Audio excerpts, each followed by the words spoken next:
الحمد لله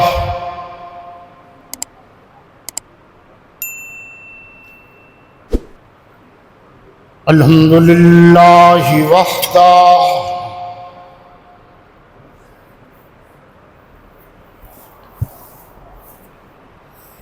والصلاة والسلام على من لا نبي بعده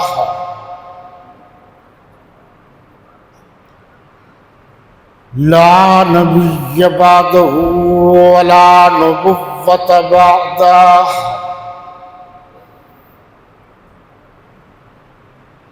ولا رسول بعده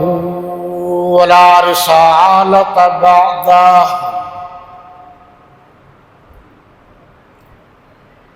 ولا إمام بعده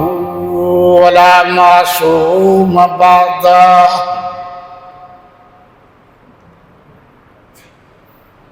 ولا أمة بعد أمته ولا شريعة بعد شريعته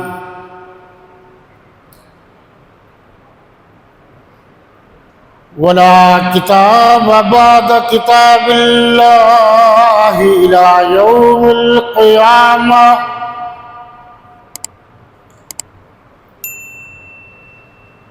والصلاة والسلام على آله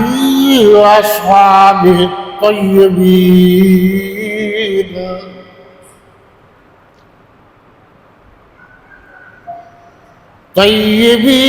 الطاهرين الراشدين المهديين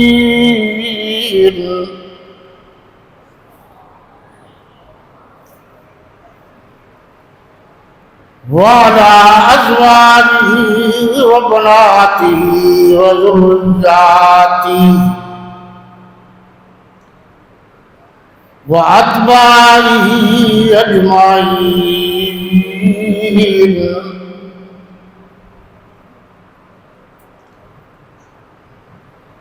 أما بعد فأعوذ بالله من الشيطان الرجيم بسم الله الرحمن الرحيم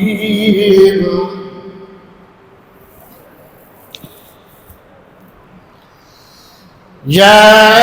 أيها النبي قل لأزواجك وبناتك ونساء المؤمنين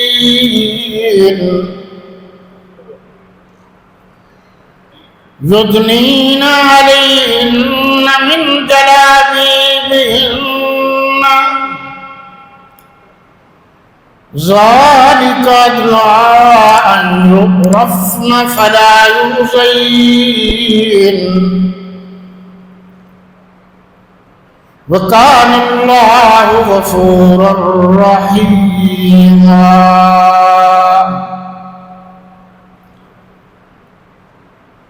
صدق الله مولانا العظيم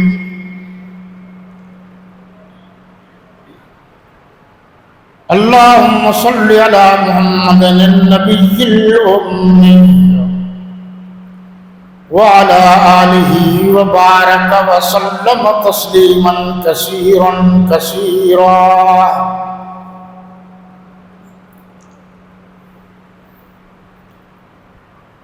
شرفائے ملت اسلامیہ، رفقائے اہل السنہ والجماعہ، گرامی قدر سامعین و حاضرین و ناظرین، میرے وطن عزیز کے عزیز ترین دوستوں، ساتھیوں اور بھائیوں،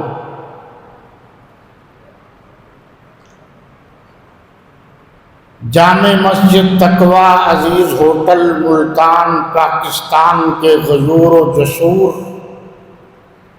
اور روشن ضمیر مسلمانوں،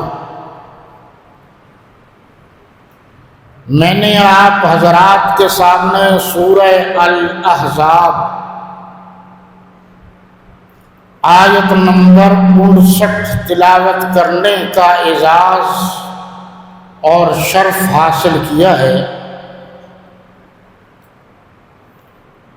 اس کو آیہ حجاب بھی کہتے ہیں۔ مختصر وقت ہونے کی وجہ سے میں صرف وَبَنَاتِکَ کا اپنے کم علمی اور بساط کے مطابق اللہ نے جو مجھے عطا کیا ہے وہ آپ تک پہنچانے کی سعادت حاصل کروں گا۔ اللہ کی وحدانیت، اللہ کی کبریائی، اللہ کی صمدیت، اللہ کی خالقیت، اللہ کی رضاکیت کے بعد تمام مسلمان حضور اکرم صلی اللہ علیہ وسلم کی امامت، معصومیت، نبوت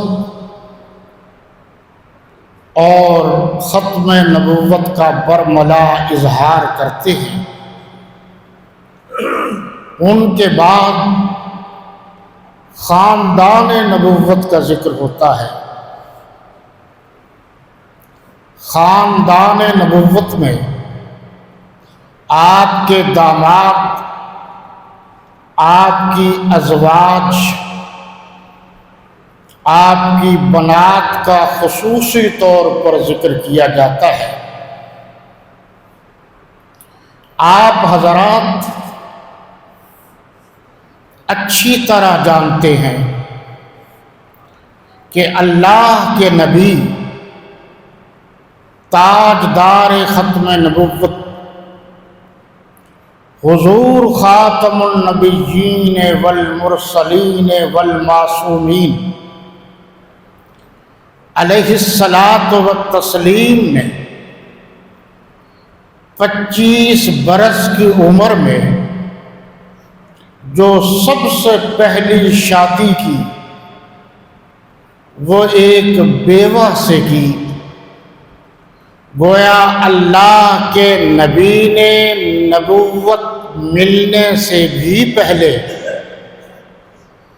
معاشرے کی اس رسم کو توڑ دیا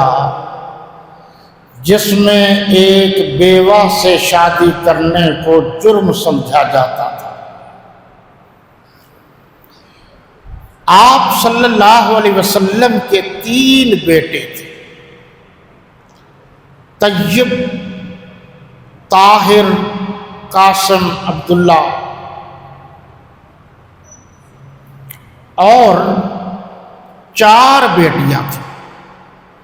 اور یہ چاروں کی چاروں سیدہ خدیجۃ الکبریٰ رضی اللہ تعالی عنہا کے بطن مبارک سے تھیں۔ سیدہ زینب، سیدہ رقیہ، سیدہ ام کلثوم، سیدہ فاطمۃ الزہراء رضی اللہ تعالی عنہن اجمعین۔ حضور صلی اللہ علیہ وسلم کی جو بیٹی تھی سیدہ رقیہ، یہ 2 ہجری میں اس دنیا سے ہمیشہ کے لیے چلی۔ سیدہ زینب 8 ہجری میں وفات پا گئی۔ سیدہ ام کلثوم 9 ہجری میں اس دنیا سے چلی گئی۔ 3 رمضان المبارک 11 ہجری میں حضور کی چھوٹی اور لاڈلی بیٹی حضرت سیدہ فاطمۃ الزہراء رضی اللہ تعالی عنہا کا انتقال پرملال ہوا۔ اب آپ ذرا غور فرمائیں گے آپ کو بہت ساری باتیں سمجھ میں آ جائیں گی کہ 8 رمضان المبارک، اور بعض نے لکھا کہ 10 رمضان المبارک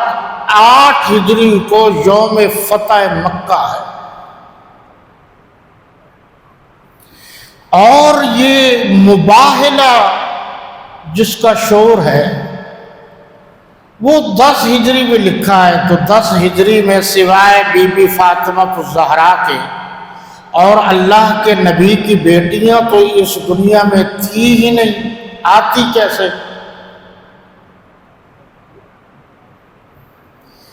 تو یہ رشتے ناتے جب ہوئے تو اللہ کے نبی نے اپنی بیوی سیدہ خدیجۃ الکبریٰ رضی اللہ تعالی عنہا کے کہنے پر ان کی جو سکی بہن تھی حالہ بنت خویلد، ان کا جو بیٹا تھا ابو العاص، جسے ہم حضرت ابو العاص ربیع اموی کہتے ہیں، رشتہ مانگا تو دونوں نے یعنی اللہ کے نبی اور ان کی اہلیہ نے اتفاق سے اپنی بڑی بیٹی سیدہ زینب کا رشتہ حضرت ابو العاص جو حضرت خدیجہ کا بھانجا تھا اس کے عقد میں رشتہ کر دیا، اور اس کا جو آگے اولاد ہوئی، بیٹا ہوا، اس کا نام علی تھا، بیٹی ہوئی حضرت ابو العاص، اور حضور کی بڑی بیٹی سیدہ زینب کا بیٹا جس کو علی زینبی بھی کہتے ہیں، اور ان کی بیٹی تھی ابو العاص کی جو بعد میں ایمان کی دولت سے سرفراز ہوئے، ان کا نام تھا سیدہ امامہ رضی اللہ تعالی۔ آپ ذرا غور کریں گے تو علی نام کے 2 ہیں، ایک حضور کے نواسے ہیں اور ایک حضور کے داماد ہیں۔ ایک کو میرے نبی نے حضرت سیدنا ابو بکر صدیق اور سیدنا فاروق اعظم رضی اللہ تعالی عنہما کی گواہی میں ان کا نکاح حضرت علی سے کر دیا، نکاح کے گواہ تھے، اور رشتہ مانگنے کے لیے حضرت علی رضی اللہ عنہ کو بھیجنے والے بھی یہی تھے۔ پھر یہ علی ہوئے داماد، اور وہ حضور کا سب سے بڑا 4 نواسے، سب سے بڑا نواسا حضرت علی ہے۔ اب ذرا آپ ٹھنڈے دل سے غور کریں گے اور میری بات پر توجہ دیں گے تو بہت سارے عقدے از خود حل ہو جائیں۔ سب سے پہلے ایمان لانے والی عورتوں میں سے سیدہ خدیجۃ الکبریٰ رضی اللہ تعالی، مردوں میں سے حضرت سیدنا صدیق اکبر رضی اللہ عنہ، غلاموں میں سے حضرت زید، بچوں میں سے حضرت علی، اور یہ بہت کم علماء آپ کو بتاتے ہوں گے کہ جو حضور کی بیٹیاں تھیں سیدہ زینب اور سیدہ رقیہ، سب سے پہلے بچیوں میں ایمان لانے والی حضور کی 2 بیٹیاں تھیں۔ ابن عساکر البدایہ والنہایہ میں یہ ساری باتیں موجود ہیں، اور یہ بھی آپ کے علم میں شاید نہ ہو کہ حضرت حسن و حسین رضی اللہ عنہما کے بارے میں جو یہ کہا جاتا ہے کہ آپ صلی اللہ علیہ وسلم کے کندھوں پر سوار تھے، برحق ہے، لیکن یہ بھی تو بتائیں نا کہ حضرت حسن اور حسین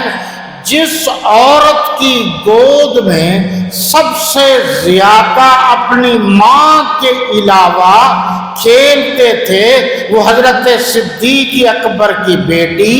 حضرت حسن اور حسین کی نانی سیدہ عائشہ صدیقہ رضی اللہ عنہا تھی۔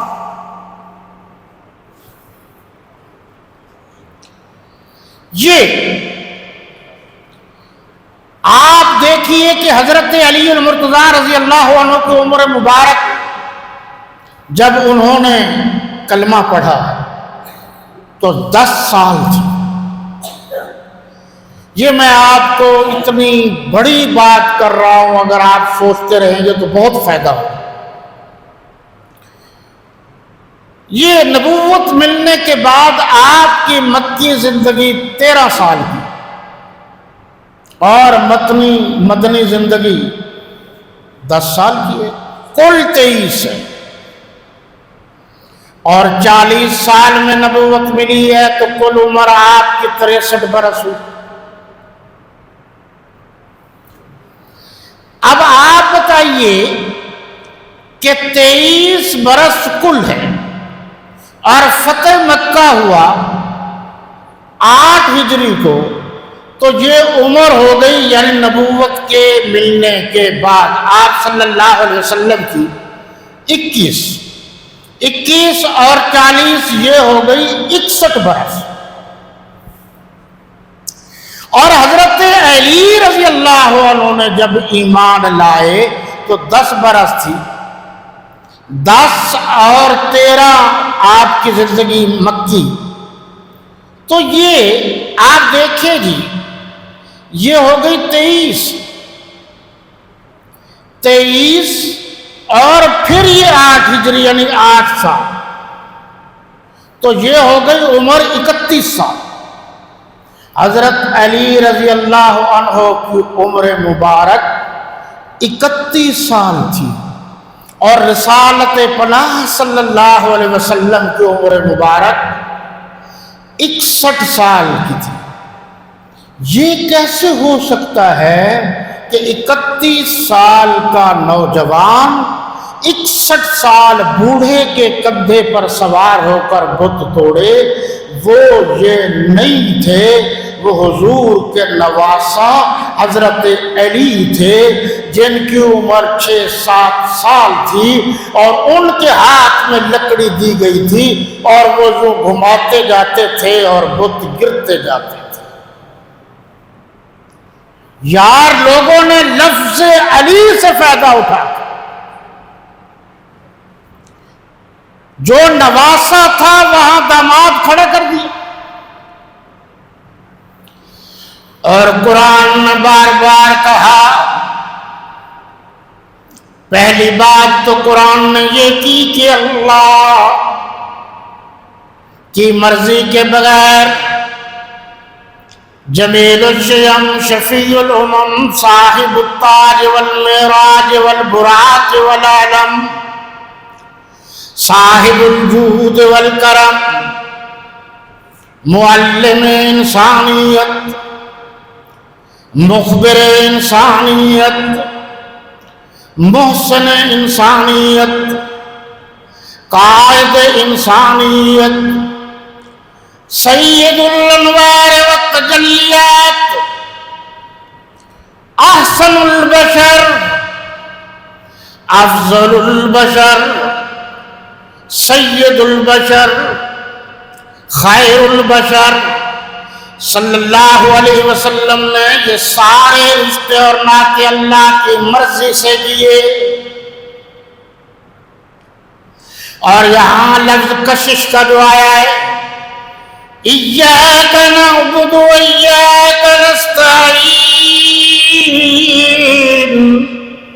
اس کا مطلب یہ ہے کہ اللہ کی عبادت میں بھی کوئی اور شریک نہیں ہو سکتا۔ اللہ کی استعانت یعنی اللہ جب مدد کرنا چاہیں تو ان میں بھی کوئی شریک نہیں ہو سکتا۔ اور قرآن نے یہ بھی کہا، وَمَا أَرْسَلْنَاكَ إِلَّا رَحْمَةً لِّلْعَالَمِينَ، ہم نے آپ کو ساری کائنات کے لیے رحمت بنا کر بھیجا، تو یہاں نبوت میں کوئی اور شریک نہیں ہو سکتا، رسالت میں کوئی اور شریک نہیں ہو سکتا، امامت میں کوئی اور شریک نہیں ہو سکتا، معصومیت میں کوئی اور شریک نہیں ہو سکتا، ختم نبوت میں کوئی اور شریک نہیں ہو سکتا۔ اور کہیں فرمایا وَمَا أَرْسَلْنَاكَ إِلَّا كَافَّةً لِلنَّاسِ، ہم نے آپ کو سارے لوگوں کے لیے کافی و وافی بنا کر بھیجا ہے۔ اب آپ آخری نبی ہیں، آپ کے بعد کوئی نبی نہیں آئے گا، کوئی رسول نہیں آئے گا، کوئی امام فوق الفطرت نہیں آئے گا، کوئی معصوم نہیں آئے گا، کوئی تاجدار ختم نبوت کا تاج پہننے والا نہیں آئے گا، یہاں تک کہ آپ کے بعد حضرت صدیق اکبر جیسا کوئی نہیں آئے گا، فاروق اعظم جیسا کوئی نہیں آئے گا،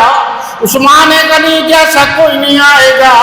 حیدر کرار جیسا کوئی نہیں آئے گا، حضرت علی جیسا کوئی نہیں آئے گا، حضرت امیر معاویہ جیسا کوئی نہیں آئے گا، حضرت حسن جیسا کوئی نہیں آئے گا، حضرت حسین جیسا کوئی نہیں آئے گا، حضرت سعد جیسا کوئی نہیں آئے گا، حضرت سعید جیسا کوئی نہیں آئے گا، حضرت حنظلہ جیسا کوئی نہیں آئے گا، حضرت طلحہ جیسا کوئی نہیں آئے گا، حضرت مغیرہ بن شعبہ جیسا کوئی نہیں آئے گا، حضرت امیر معاویہ جیسا کوئی نہیں آئے گا، حضرت ابو سفیان جیسا کوئی نہیں آئے گا،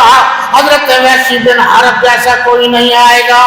آج کے بعد نبوت کا سلسلہ ختم ہے، اب چونکہ نبی قیامت تک نہیں آئے گا تو آپ کو زیارت کرنے کے بعد ہی تو صحابی بنتے ہیں، لہذا قیامت تک صحابی بھی اب جو بننے تھے وہ بن گئے، ان کے علاوہ اور کوئی نہیں آئے گا۔ کوئی بات آپ کو میری سمجھ میں آ رہی ہے؟ ہاں، میں بعد میں بیٹھوں گا، آپ مجھ سے سمجھنا،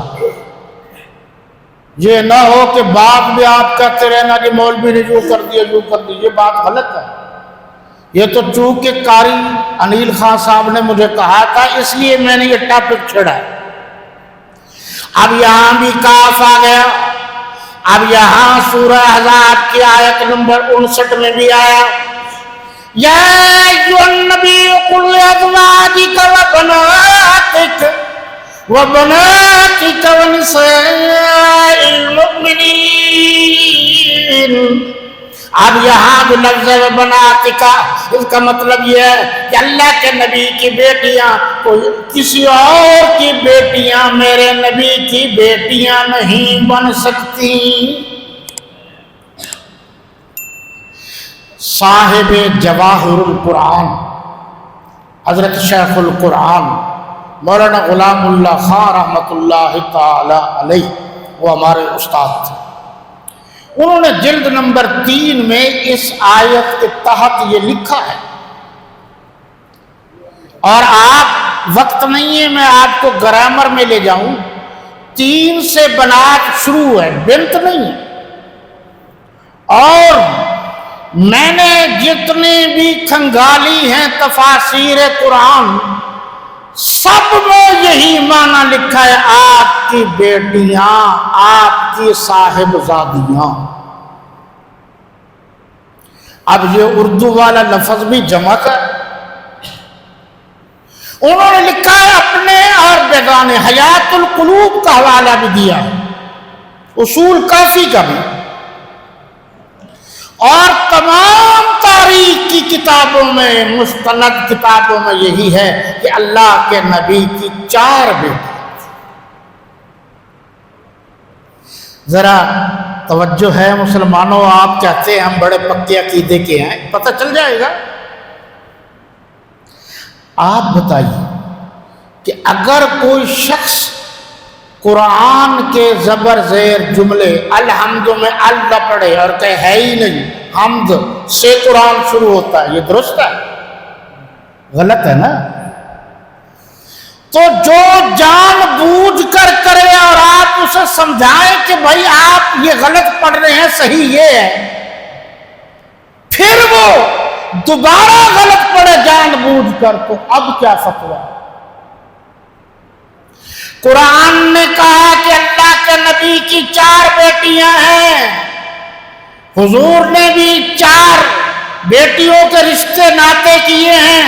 اب کوئی جان بوجھ کر کہے کہ ایک بیٹی ہے تو وہ قرآن کا انکار ہو جائے گا، اور قرآن کا انکار کرنے والا مسلمان نہیں ہو سکتا۔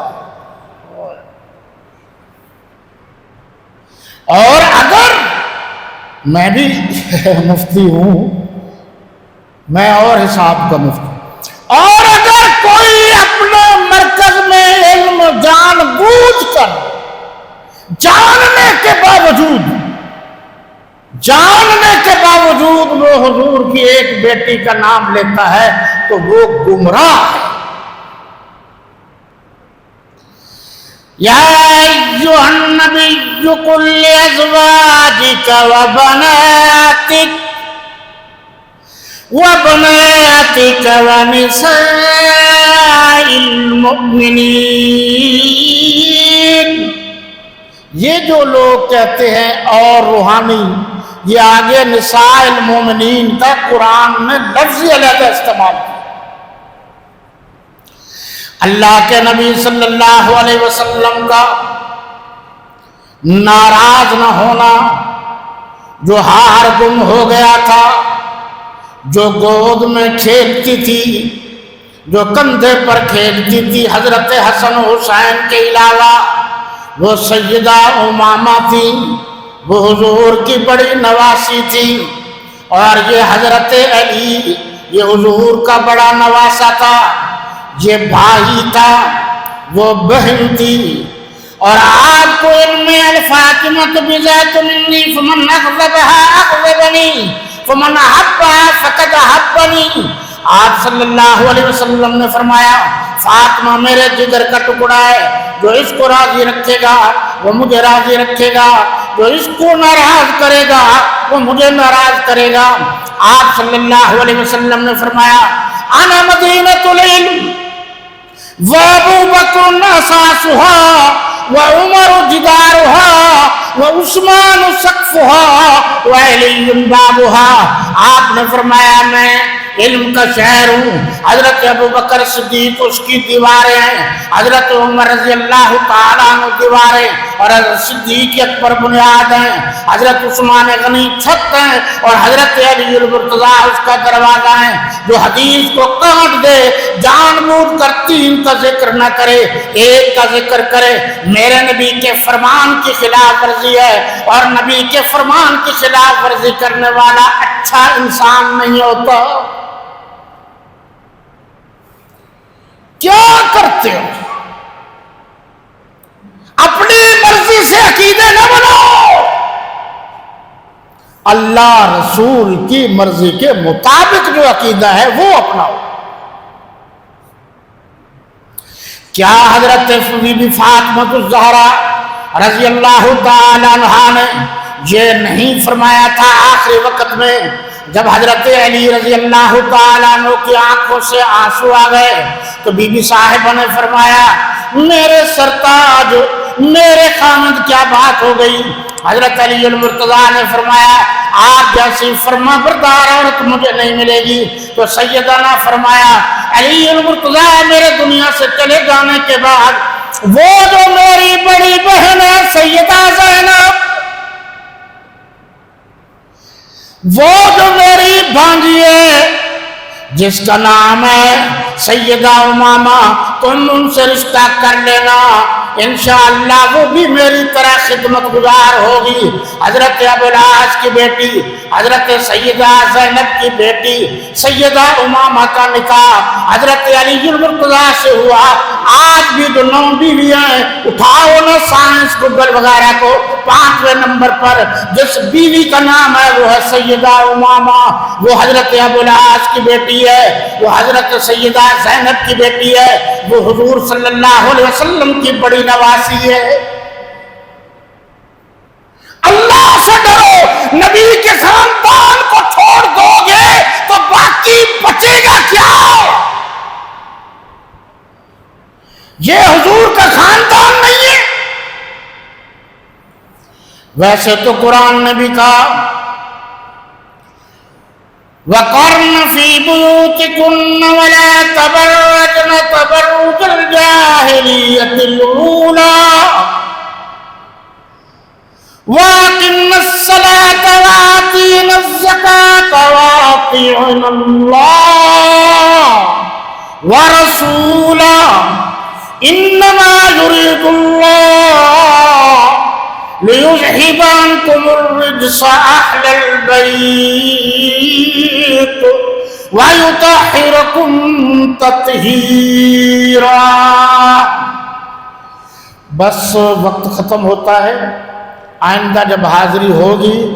تو اس پر ڈیٹیل سے بحث کریں گے کہ لوگ کہتے ہیں کچھ اندر والے ہیں کچھ باہر والے ہیں۔ یہ اندر باہر والوں کی اصطلاح اپنی ہے، اللہ رسول کے نزدیک سب کے سب میرے نبی کی۔ وما علینا الا البلاغ، سنت ادا کر لیجیے بھائی۔